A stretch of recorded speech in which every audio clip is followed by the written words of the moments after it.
വിഴിഞ്ഞം തുറമുഖ ഉദ്ഘാടന വേദിയിലെ ബി.ജെ.പി. സംസ്ഥാന അധ്യക്ഷൻ രാജീവ് ചന്ദ്രശേഖറിന്റെ പെരുമാറ്റത്തെ പരിഹസിച്ച് ദേശാഭിമാനി. രാജീവ് ചന്ദ്രശേഖർ പിൻവാതിലിലൂടെ ഉദ്ഘാടന വേദിയിൽ ഇരിപ്പിടം തരപ്പെടുത്തിയെന്നാണ് പരിഹാസം. അതേസമയം മുഖ്യമന്ത്രിയുടെ ചിത്രം ഉൾപ്പെടുത്തി വിഴിഞ്ഞം തുറമുഖത്തിന്റെ അധികൃതർ ദേശീയ പത്രങ്ങളിൽ പരസ്യം നൽകി. തുറമുഖ കമ്മീഷനിങ്ങിന്റെ ഔദ്യോഗിക ഉദ്ഘാടനം കഴിഞ്ഞ് വികസന കുതിപ്പേകാൻ വിഴിഞ്ഞം തയ്യാറെടുക്കുമ്പോൾ വിവാദങ്ങൾ ഒടുങ്ങുന്നില്ല. ഉദ്ഘാടനത്തിന് മുൻപും ശേഷവും നിരവധിയായിട്ടുള്ള രാഷ്ട്രീയ വിവാദങ്ങളാണ് വിഴിഞ്ഞത്തെ ചുറ്റിപ്പറ്റി തുടരുന്നത്. സമൂഹ മാധ്യമങ്ങളിൽ ബി.ജെ.പി. സംസ്ഥാന അധ്യക്ഷൻ രാജീവ് ചന്ദ്രശേഖർ വിഴിഞ്ഞം ഉദ്ഘാടന ചടങ്ങിന്റെ വേദിയിലിരുന്ന മുദ്രാവാക്യം വിളിച്ചതിനെതിരെ ട്രോളുകളും പരിഹാസവും നിറയുകയാണ്. കമ്മീഷനിങ്ങിന് തൊട്ടുമുൻപ് മുഖ്യമന്ത്രി കുടുംബസമേതം പദ്ധതി പ്രദേശം സന്ദർശിച്ചപ്പോൾ ഈ ട്രോളുകളും എതിർസ്വരങ്ങളും ഉണ്ടായില്ലല്ലോ എന്ന് പറഞ്ഞാണ് ബി.ജെ.പി. ഇതിനെ എതിർക്കുന്നത്. അതേസമയം വിഴിഞ്ഞത്തിന്റെ പിതൃത്വ അവകാശം എങ്ങനെ LDF ഏറ്റെടുക്കുമെന്ന് UDF ചോദിക്കുന്നുണ്ട്.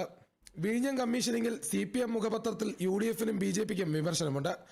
ആകെയുള്ള 8686 കോടിയിൽ 5370 കോടി സംസ്ഥാന സർക്കാരാണ് ചിലവഴിക്കുന്നത്. ബാക്കിയുള്ള തുക അദാനി ചിലവഴിക്കുമ്പോൾ BJP എങ്ങനെ ഇതിന്റെ പിതൃത്വ അവകാശം എടുക്കാൻ കഴിയും? ഇത് അല്പത്തരമാണെന്നും CPM പരിഹസിക്കുന്നു. ഇത് അഗസ്ത്യാർകൂടം പോലെ ഉയർന്നു നിൽക്കുന്ന വസ്തുതയാണ്. സദസ്സിൽ ഇരുന്നു കൊണ്ട് മുദ്രാവാക്യം വിളിച്ചു കൊടുത്തതും അല്പത്തരമെന്ന് CPM മുഖപത്രം പരിഹസിക്കുന്നു. പ്രതിപക്ഷ നേതാവ് സങ്കുചിത രാഷ്ട്രീയമാണ് തുറമുഖ ഉദ്ഘാടന പരിപാടിയിൽ നിന്ന് വിട്ടുനിന്നതിലൂടെ കാണിച്ചതെന്നും വിമർശനമുണ്ട്. കോൺഗ്രസിൽ നിന്ന് ശശി തരൂർ MPയും M. വിൻസെന്റ് MLAയും ചടങ്ങിൽ ആവേശപൂർവ്വം പങ്കെടുത്തപ്പോൾ ക്ഷണമുണ്ടായിട്ടും ക്രെഡിറ്റ് നൽകിയില്ലെന്ന് പറഞ്ഞ് മാറി നിന്ന VD സതീശൻ ഒറ്റപ്പെട്ടുവെന്നും പരിഹസിച്ചു. മുഖ്യമന്ത്രിയുടെ ചിത്രം ഉൾപ്പെടുത്തി വിഴിഞ്ഞം തുറമുഖത്തിന്റെ അധികൃതർ ദേശീയ പത്രങ്ങളിൽ ഇപ്പോൾ പരസ്യം നൽകിയിരിക്കുകയാണ്.